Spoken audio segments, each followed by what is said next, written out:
Hello, my name is Chloe, welcome to my channel. Today I'm bringing to you my March book haul.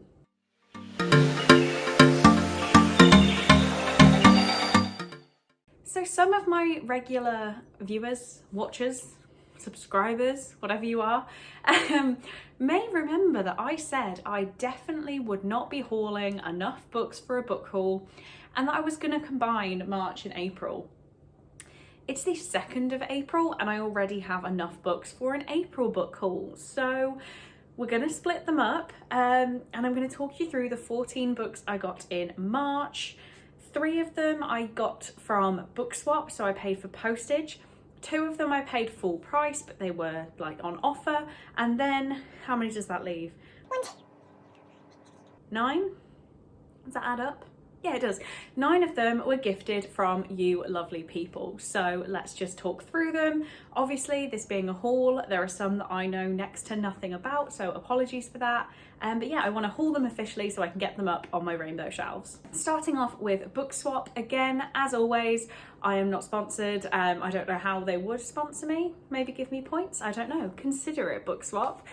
But yeah, I have an affiliate link, not affiliate link, I guess it is, where if you use my link to sign up and order a book from BOOKSWAP, I get a free ordering point. So I had 3 ordering points this month from people signing up using my link, which means I have 3 books to haul for you because I do use every point I get.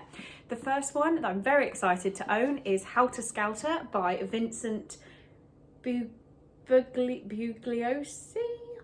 I have no idea, but this is the true story of the Manson murders. No matter how much you think you know about this case, this book will shock you. It is an absolute chunker, but it says includes a chilling 64-page photographic record of the victims, the evidence and the killers. I am completely over the moon that I own this. I cannot wait to read this. If you don't know, I've more recently discovered my intense love for true crime. So the fact that I own this now and can actually try and read this intense story and find out so much more about the case, I'm over the moon. Next, one I was not expecting to see on BOOKSWAP for quite a while is Girl A by Abigail Dean. So don't know too much. I just know that it was a book of the month book, so it was on my radar and then I saw it on BOOKSWAP and jumped for it. It says Lex Gracie doesn't want to think about her family. She doesn't want to think about growing up in her parents' house of horrors, and she doesn't want to think about her identity as Girl A, the girl who escaped.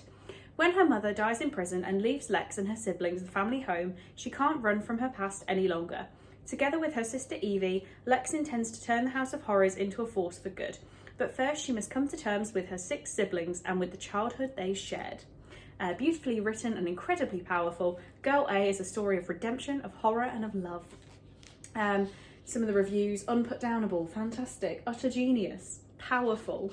So yeah, I definitely want to get to this soon. It looks pretty intense, but it seems like it's going to be on a thriller side of like, as if it was a true crime story. Do I know what I'm saying? No? Am I intrigued? Definitely. The next one I have from BOOKSWAP is Even If We Break by Marike Nenjikamp. Oh, I struggle. I've also just realised while talking that I have 2 more books to talk about. So it's 16 books, but 2 of them were from publishers. Okay, let's just carry on. This one, again, from BOOKSWAP. It's been on my wish list for quite a while, so I was really excited to see it on there. So it says, the thing that scares me the most isn't that I might break us further apart, it's that I want to. It was never just a game. Set over the course of one deadly weekend and told from 5 pulse-pounding perspectives, Even If We Break is a shocking thriller about a group of friends tied together by a game and the relationships that define them, the healthy ones, the toxic ones, and the ones that will break them. It says, are you ready to play? Yes, this sounds really cool, and these masks are very creepy. Moving on to the ones I bought full price. I will explain that when I get to it. The first one is Killjoy by Holly Jackson. This was a World Book Day book, so it was only £1. I couldn't leave it. This is the prequel to A Good Girl's Guide to Murder, which I still haven't read, and I own it. I also own Good Girl, Bad Blood, and I just haven't got to them yet. But when I do, I can read this little tiny snippet. Everyone I've spoken to about this says it's great, such a good addition to the series. It is about Pippa, and I believe a murder mystery party. So definitely want to get round to that one when I finally read Good Girl's Guide to Murder. Next, we have The Sanatorium by Sarah Pierce. with yellow sprayed edges. It looks so cool. But yeah, I got this in Asda for £5. I just couldn't leave it, a £5 hardback. It's an isolated setting adult thriller. It's all I know, but it just looks so cool. So everyone's in danger, anyone could be next. An imposing isolated hotel high up in the Swiss Alps is the last place Elin Warner wants to be, but she's taken time off from her job as a detective, so when she receives an invitation out of the blue to celebrate her estranged brother's recent engagement, she has no choice but to accept. Arriving in the midst of a threatening storm, Ellen immediately feels on edge. Though it's beautiful, something about the hotel, recently converted from an abandoned sanatorium, makes her nervous, as does her brother Isaac. And when they wake the following morning to discover his fiancée Laurie has vanished without a trace, Ellen's unease grows. With the storm cutting off access to and from the hotel, the longer Laurie stays missing, the more the remaining guests start to panic. But no one has realised yet that another woman has gone missing, and she's the only one who could have warned them just how much danger they're all in. Sounds like such a good time. £5, couldn't leave it. Okay, so just quickly onto the two books that I slightly forgot needed to be in this haul. The first one is The Lottery by Peter J. Venison. I don't believe I put this in my February haul, or did I? I could be repeating myself. I will edit this out if I've already said this. But yeah, I received this from Kaleidoscopic Book Tours, and it is from Clink Street Publishers. I don't know what really to say about it because I've read it, unhauled it, one-starred it. It was in my wrap-up. I don't want to slate it again, but I did haul this and immediately unhaul this. Next, we have the book that I'm currently reading, and that is His Only Wife by Peace Adso Mehdi. It's from Tandem and One World Publishing. And this is the story of a woman from Ghana who is in an arranged marriage, and she doesn't actually meet her husband for quite a while. He doesn't turn up to the wedding. Don't know how that works, it baffles me. But yeah, I'm only just reading this, so I don't want to give a full synopsis because I'm not quite sure yet. I haven't looked into it too much before starting. I could read the blurb, couldn't I? So it's Afi. Afi is a young seamstress in Ghana. She is smart, she is pretty, and she's been convinced by her family to marry a man she does not know. Elikem Ganyo is a wealthy businessman whose mother has chosen Afi in the hope that she will distract him from his relationship with a woman his family claim is inappropriate. Marrying a stranger seems a small price to pay in exchange for financial security for her family and the lifestyle she always wanted in Accra, Ghana's gleaning capital, a place of wealth and sophistication. But when Afi arrives in the city, she realises her fairy tale ending might not be all she had hoped for. Her days are spent with nothing to do but cook meals for a man who may or may not turn up to eat them. So good so far, absolutely loving it, and I actually need to read quite a good chunk after filming this video. So this one, very grateful. Now onto the gifts, which you guys always blow me away. Every time I say that you don't need to gift me any books, more books arrive, so I just don't know what to say anymore. First of all, we have 3 from the lovely Emily over at Emily Kathleen Reads, who sent me a couple of books she was unhauling. The first one we have is When We Collided by Emery Lord. This is one of the ones I really know nothing about. It's a YA contemporary, so I just wanted to grab it because it's me. 17-year-old Jonah Daniels has lived in Verona Cove, California his whole life, and only one thing has changed. His father used to be alive and now he's not. Reeling from his tragedy, Jonah must take care of his family. Enter Vivi Alexander, new girl in town. Vivi is in love with life, a gorgeous, unfiltered hurricane of thoughts and feelings. She transforms Jonah's family and changes his life, but there are consequences when worlds collide. Sounds like a pretty standard YA contemporary, and I'm excited to give it a go. Next, we have Love at First Like by Hannah Orenstein. I've heard very mixed things about this. I'm not actually sure that Emily enjoyed it. I hate just reading the blurbs, but that's going to have to be what this is. So this is Eliza Roth and her sister Sophie co-own a jewellery shop in Brooklyn. One night, after learning of an ex's engagement, Eliza accidentally posts a photo of herself wearing a diamond ring on that finger to her Instagram account, beloved by 100,000 followers. Sales skyrocket, press rolls in, and Eliza learns her personal life is good for business. So she has a choice: continue the ruse or clear up the misunderstanding. With mounting financial pressure, Eliza sets off to find a fake fiance. That's all I'm going to read.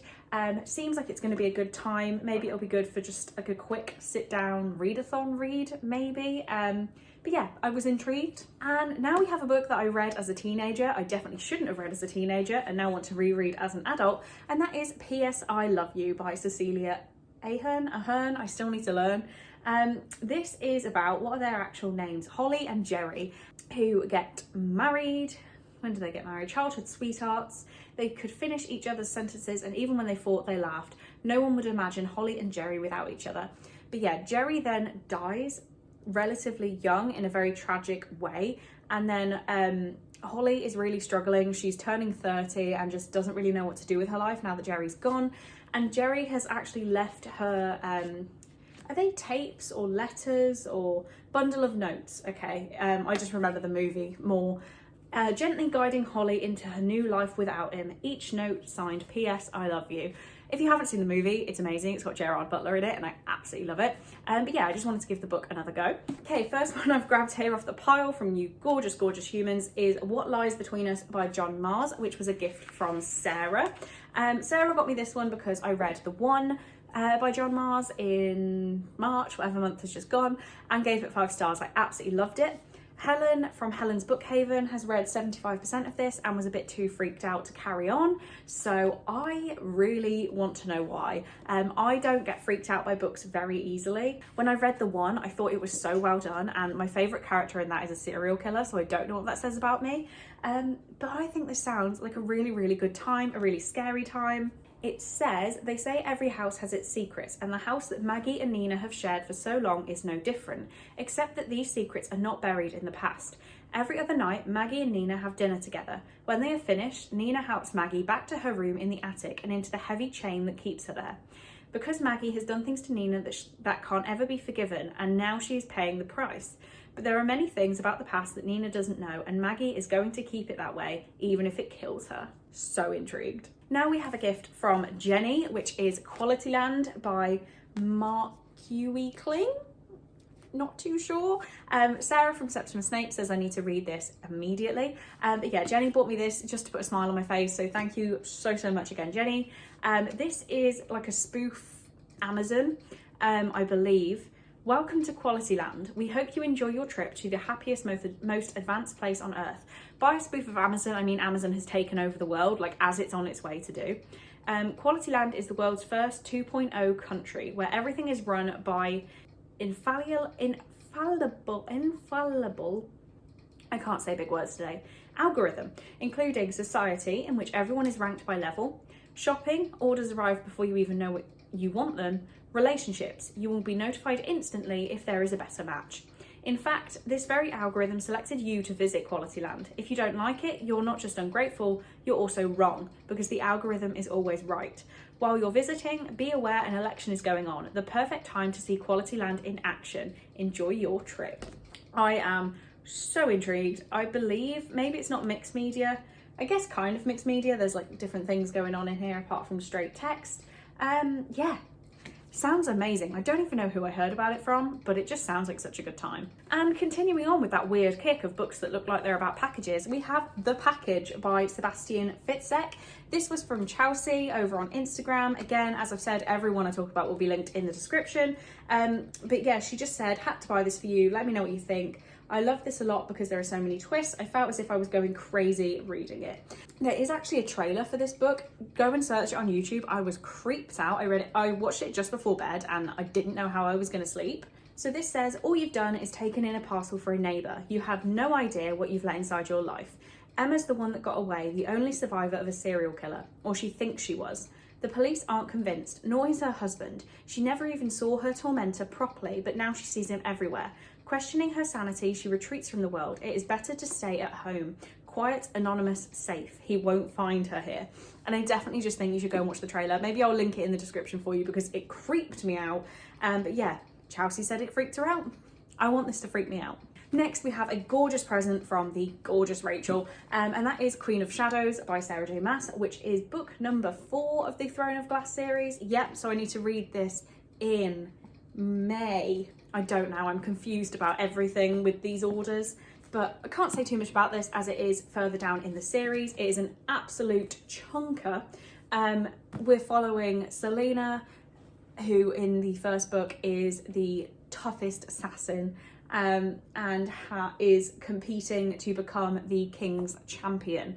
So yeah, book 4, I can't really say too much. I feel like everybody knows the Throne of Glass kind of stories at this point, but just thank you so much, Rachel, for being a gorgeous person. Next, we have a book from Jade over at Paperback to Hardback. She sent me Conversations with Friends. I have just lost a nail while filming. Isn't that great? Apologies if that's been hanging off the whole time. But yeah, Conversations with Friends. She bought me this one because I read Normal People and decided I wanted to give this one a go. So popped it on my wish list and Jade filled the need.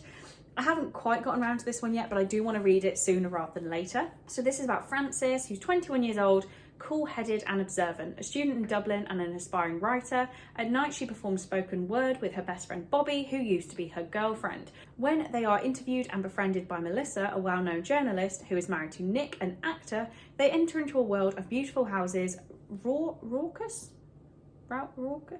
dinner parties and holidays in Brittany. But when Frances and Nick get unexpectedly closer, the sharply witty and emotional adverse Frances is forced to honestly confront her own vulnerabilities for the first time.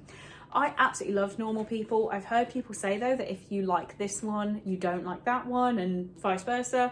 But let's see. It's not that long, so maybe I can read it soon. I seem to say that with every book I haul. Who knows when I will read this, but I really want to. And last but not least, we have a gift from Claire over at Books and Ink, which was just a random act of kindness, and that is Such a Fun Age by Kylie Reid. I feel like I absolutely missed the hype of this one, but I finally got my hands on it. So this is about Amira, who's apprehended at a supermarket for kidnapping the white child she is actually babysitting. Her employer Alex resolves to make things right. So begins a crash course that will upend everything they think they know about themselves, each other, and the messy dynamics of privilege. I heard such amazing things about this last year and just hadn't got round to grabbing myself a copy. So thank you, Claire, for again filling the need. It's much shorter than I thought it would be, so I think I'm going to prioritise this one a little bit more. So those are all the books I got in March. Isn't it ridiculous? It's so ridiculous. Thank you so much again to anybody who has sent me a gift. I genuinely can't say thank you enough. It means the absolute world to me and I'm so incredibly grateful. But yeah, on that note, I have a sausage roll in the oven that's nearly done, so I'm gonna say goodbye here. Thank you so much for watching. I really do appreciate it, and I will see you in the next one.